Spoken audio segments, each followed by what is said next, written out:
From the Hussman School of Journalism and Media at the University of North Carolina at Chapel Hill, covering the full range of Tar Heel athletics. This is Sports Extra. The leaves are falling off the trees, and you know what that means? Winter sports are officially here. That's right, Maddie. Fall sports are entering their postseason, and fans are getting a taste of the new and improved basketball teams. Good morning, and welcome to Sports Extra. I'm Madeline Haichu. And I'm Cameron Ely. On Thursday night, UNC women's basketball team took on UCLA in the WBCA Challenge out in Las Vegas. The first quarter was all energy and a back-and-forth battle, and UNC went on a 10-0 run, capped by Alina Arnasalo's steal and buzzer beater. The Tar Heels led 17-12. The second quarter stayed tight with 5 ties and 16 lead changes. Blanca Thomas hit her first career three, but UCLA edged ahead 35-34 at the half. Early in the third, UNC stayed within 1, but the Bruins broke things open with a 16-3 run and shot nearly 67% in the quarter.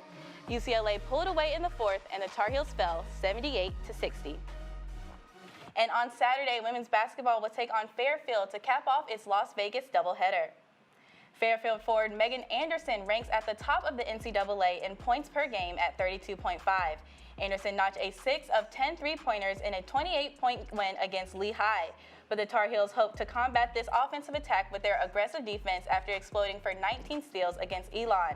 Senior guard India Navarre leads UNC's defensive unit with 10 steals per game, while redshirt sophomore forward Sierra Toomey serves as a formidable rim presence with 6 blocks at game.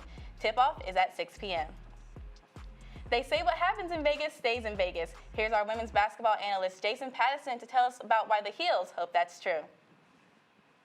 Thank you, Cam. If I could sum up how the Heels lost in one number, I would have a lot of options. I could say 35 for their field goal percentage, I could say 16 for the rebound differential, or I could say 51 for Lauren Betts. The 6'7" All-American senior had a 20-point double-double, and UNC's defense couldn't even slow her down. This first play, Betts is going to get the ball in the post, and she's going to make a routine inside move. If she only has one defender on her, she's going to score. She scored 5 times from the post. After halftime, the Heels were crashing a little harder. We're going to see in this next play. She's going to get a double team in the post, and she's going to lose the ball, which is really good, but she's a good enough playmaker to find the open person on the outside, which leads to just a spot-up shot. Moving forward in the season, the Heels have to improve against talented bigs while also learning how to play together as a defense against elite players. In December, they'll face off against Texas, and we'll see another star forward, Madison Booker. We will see if they learn their lesson from last night. Back to you at the desk. Carolina men's basketball is back in action tonight, hosting North Carolina Central at the Smith Center. The Tar Heels are coming off a 15-point win against Radford, led by Luka Bogovac, 19 points, and freshman Caleb Wilson's first career double-double. Hubert Davis's squad dominated the boards and held Radford under 35% shooting, but UNC will need to clean up their perimeter shooting going into Friday. With Seth Trimble sidelined and UNC allowing Radford to put up 74 points, the Tar Heel defense will have to step up. NC Central enters the contest with a 1-3 record. To break down this week in UNC men's basketball, let's pass it to our analyst, Grace Nugent, for Nothing But Nugent. Grace. Thanks, Maddie. The biggest storyline for the number 18 ranked Tar Heels has not been who's on the court, but who's off it. Senior guard Seth Trimble is out with a forearm injury, and the Tar Heels struggled to adjust on Tuesday, specifically on the defensive side, which is Trimble's bread and butter. Let's watch this right here. Radford is going to take it up the court. Watch all of these Tar Heel defenders. They're still running down court. Boom, they're all going to bite in the post. Radford's going to kick it out, and they got an easy, uncontested shot. Now let's look at some of these Radford nuggets that are really going to tell how tonight's game might go. We're going to see some interesting guard rotations with the absence of Trimble. There was some early frost, which I think could be like a post-Kansas game little hangover. Caleb Wilson got his first double-double to no one's surprise. The perimeter shooting was pretty dismal, and then the biggest thing here is going to be the depth. That'll be a huge emphasis this season. But let's look at who did step up, and that was Luka Bogovac in his first college start. He led scoring with 19 points and 5 assists. He missed 5 from beyond the three-point range before settling in and finding his stride. These numbers should improve with the pedigree that he has overseas. Going forward, guard roles for Luka and Kyan Evans are going to be so important. Let's check it out right here. Kyan is going to go up the court. He has an opportunity to take a shot, but instead, 3 of the Radford defenders are going to go right to him. He's going to smartly kick it out to Vasar, who's got no one on him. Vasar could take the shot. He decides he's not going to. He's going to go for the dunk. He makes it.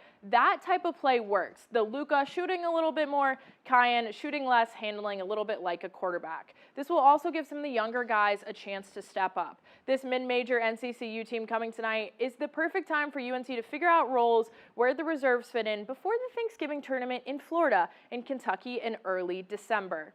The Tar Heels are starting to find rhythm and personality on the court, just like UNC's Modern Extension Dance Company. Sports Xtra's Maggie Smith takes us into the world of dance. Check. Modern Extension Dance Company is a student-run club that gives students a creative outlet to explore all styles of dance. President Olivia Lang has loved being a part of it since her freshman year. Modern Extension exists in this space to try and create an outlet for these dancers who were incredibly involved with their sport as high schoolers. It also exists in this gray area where we're sport and an art. So all of our dancers, it is a sport. We dedicate a lot of time and a lot of training to this. Junior Ava Barnes has been able to collaborate with many dancers throughout her time with Modern Extension, both as a member and also a choreographer.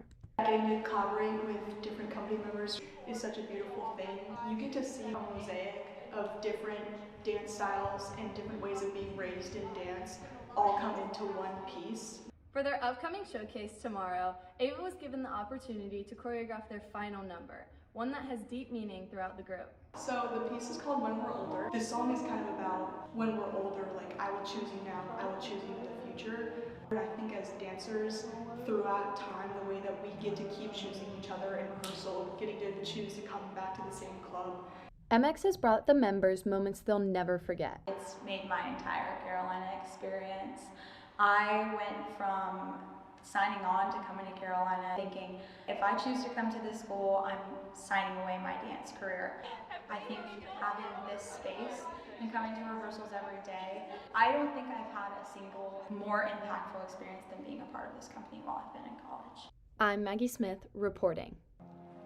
This is just one of many amazing club sports we have here at Carolina. It was amazing to learn more about Modern Extension. Yeah, Manny, I have a little bit of dance experience. I did a little ballet and jazz back when I was like 5, so it's been a minute, so I think I'm gonna leave it to them. Yes, I would definitely leave it to them as well, as I can't even touch my toes, so I have absolutely no skill in that at all. But the weather is looking a little bit better today. It's going to be a little bit warmer. Here we have Franklin Street. I mean, look at what everyone's wearing. We got some sweatshirts. It looks like they might be on their way to class or something. Yeah, it was a little chilly on the walk to the studio this morning, but I'm definitely happy to see that the sun is still shining. Yes, and you know Franklin Street's going to be packed. We have a lot going on this weekend, and you can actually check out Modern Extension's dance performance at the current art space and studio on Franklin Street. And speaking of, Franklin Street might be a little extra packed this weekend as some fans come and cheer on the Heels, who are back in football this weekend. And UNC football has clawed its way to a 4-5 record. Their next test comes against Wake Forest tomorrow as they fight for bowl eligibility.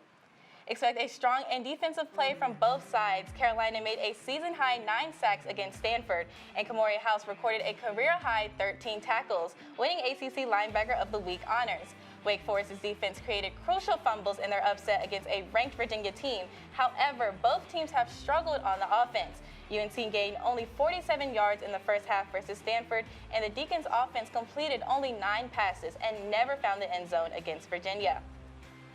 I mean, the fans are hoping we can get a Tar Heel win, but I heard there was a bigger event happening. Cameron, I heard you have a game soon. Yeah, I will be playing in a Powder Puff tournament tonight, and I'll be repping number 22 if you want to come see me. But speaking of flag football, I heard there was another flag football tournament that happened recently as some rival schools came together for the Special Olympics Flag Football Championship. Avery Bells and Alex Jones showed us their view as spectators. This year, Duke Special Olympics hosted the annual rivalry matchups at Pascal Fieldhouse in Durham. The event welcomed both UNC's teams and NC State's team. The first matchup was the ultimate rivalry, UNC versus Duke. Duke came out strong and took control early, handing UNC its first loss of the night. I come out every year for the flag football and then in the spring for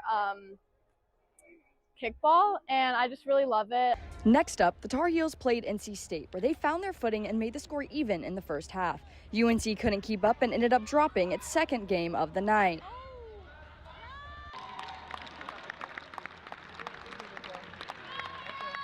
Going 0-2 on the day, UNC won the bronze medal in the championships.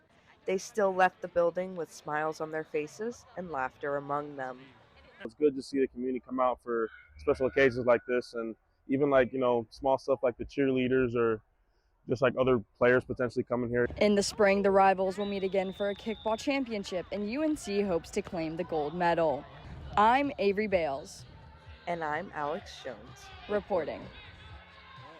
Be sure to check out the Special Olympics kickball coming up this spring.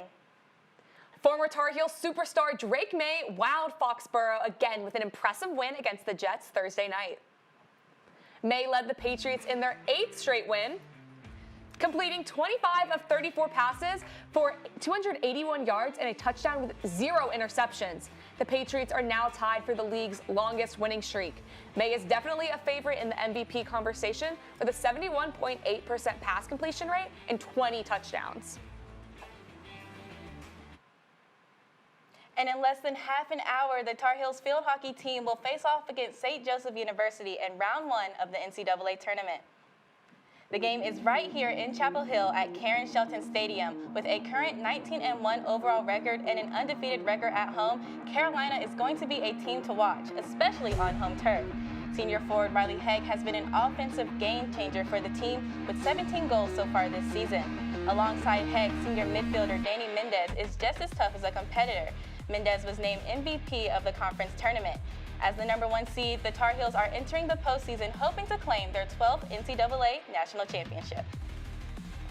Now let's head over to Karen Shelton Stadium to hear more from our field hockey analyst, Sophia Gray, about the start of the playoffs. Sophia?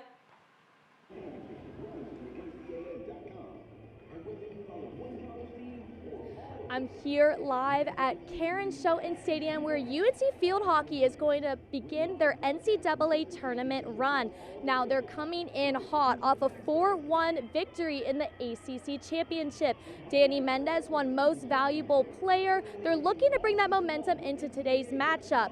Now they're going to be versing a little bit of a rivalry revenge game. They're playing St. Joseph's, who actually kicked UNC out last year. They were undefeated, the #1 seed. They went up to Michigan. The weather wasn't in their favor, and they had a 2-1 heartbreak loss. Now, as you can see today, we've got Carolina blue skies. I spoke to senior captain Riley Heck, and they are all extremely pumped to play this game today. Now, it's a lot of seniors' last rides. There's going to be a lot of emotions going, but if they do win, they will host the second round. They'll play the winner of Duke, Iowa, both teams that they have played earlier this season and beaten. Back to you guys at the desk. Carolina will continue their winning streak and get revenge on the Hawks. The Carolina women's soccer team is preparing for their first round of the NCAA tournament. The Heels will take on the Tennessee Vols for the second time this season. Olivia Thomas and Kate Fossey are 2 to watch. Fossey's quick offense and powerful shots will undoubtedly be a challenge for the Vols. Thomas will also bring speed and power to the field along with incredible ball control. Carolina's offense will need to be ready for senior defender Allie Brown, a crucial part of the Tennessee supportive defense. Mac Midgley is another key player for the Vols and will likely make this a fast offensive game. Kickoff is set for 6 p.m. Women's soccer has had 2 weeks to prepare for this match. Reporter Addison Carnow introduces us to unknown players involved in each practice. As women's soccer prepares for another postseason run, members of UNC's men's club soccer team help push them towards another national championship. I'm basically here to help out with whatever Damon and the team needs. We do a lot of the distributions and everything, so every player gets the best chance to work out and help improve their levels while we're the ones doing the services and all the just ball work. Male practice players started with retired coach Anson Dorrance, who still attends practices. Anson was kind of the head of everything, and he was able to onboard us and everything like that, and then Damon took over and he just kept us around. This is a real role that a lot of collegiate schools do offer for their undergraduate students, so then I started emailing all the schools I was actually thinking of attending and see if I could get this position or anything, and thankfully Coach Dukar and Coach Anson back then took a chance on me and accepted it, so I decided to come to North Carolina. For Vlad and Jacob, this isn't a hobby, it's a career path. Coaching is definitely something that I'm interested in as a career and moving forward. This past semester I actually coached a high school team out in Durham. Honestly, I am really trying to do coaching after seeing this and seeing the levels and commitment that it takes. I love the sport and I love all that it entails, both the side of playing and tactics. While Vlad and Jacob's role is relatively unknown, the team recognizes their impact. With women's soccer's 23rd national championship last year, both Jacob and Vlad received championship rings like the rest of the team. I'm Addison Carnow, reporting. You can catch women's soccer against Tennessee at 6 p.m. on ESPN+. UNC's volleyball is back in Chapel Hill this weekend to take on Virginia and Virginia Tech. The Tar Heels will rely on Maddie May's defense after she surpassed 1,500 digs in her Carolina career against Cal on Sunday. Her stifling defense helped keep the Bears to only 28 kills. And on the offensive side of the court, UNC will be hoping Sophie Hampton gets back to her best after she was held to 11 kills across the 2 matches last week. The Heels will face UVA today and Virginia Tech on Sunday. At the board, and it's Friday, so you know what that means. It's time for our play of the week. Henry Vassar wins play of the week with this flawless backwards dunk that electrified the Smith Center in last Friday's Blue Blood showdown against Kansas. I love rooting for our Tar Heels on the court, but sports also have a way of connecting people off the court. That's right, Maddie. As the Tar Heels, we take a lot of pride in sticking together, and there's a club called Run with Christ looking to bring this idea of integration here to campus. Here's Austin Alexander. We took time to sit down with former Furman soccer player standout Allison Travis about the Run Club that she has just now started.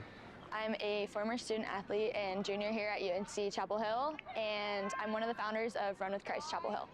The goal of this Run Club was not merely to just exercise and run, but to exercise your faith, your heart, and to build community. I was seeing Run with Christ blow up on social media, and I thought it would be really cool in Chapel Hill. And I was praying about it all summer, and the Lord has just provided a leadership team and just pretty much screamed it in my face that we needed Run with Christ to be in Chapel Hill. We asked Allison how faith and sport intertwined in her life. I've seen God move through sports in my life by just like giving me a community, and I think that Run Club is just like a great representation of that, of like an athlete community that I've had my whole life. And God has just provided that in a different form recently. Allison talked about this idea of people going from isolated to integrated with this Run Club. But it's really more than that. It's taking people from isolated to integrated. First, integrated into community, second, into the local church, and third, into the kingdom of God. Run with Christ may be new here to Chapel Hill, but it has quickly become a light in the community. I'm Austin Alexander, reporting. What an amazing organization here on campus. Cam, I think we should get a group of Sports Extra people and go on Saturday and run with Christ. You know, Maddie, I'm going to have to agree with you, and being there with y'all would give me a good reason to wake up early in the morning. That does it for this edition of Sports Extra. We'll be back on Monday with all of the highlights from another exciting weekend of Carolina athletics.